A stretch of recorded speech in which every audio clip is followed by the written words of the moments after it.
Hello guys, welcome to Pronouncist, your pronunciation guide. Today we will learn how to pronounce the word shown on the screen, equity.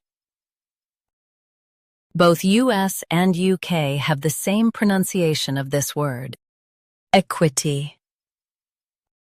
Now read the syllables shown on the screen naturally. Qui-ti, equity. Emphasize ek and soften witty.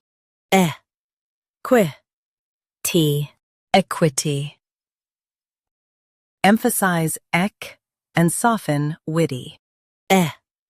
Qui-ti, equity. Emphasize ek and soften witty. Qui-ti, equity.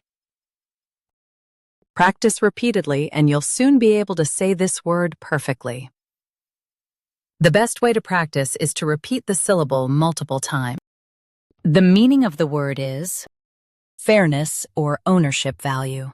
Try repeating this word several times to improve your pronunciation. We post daily videos on useful and commonly mispronounced words to help you speak clearly and confidently.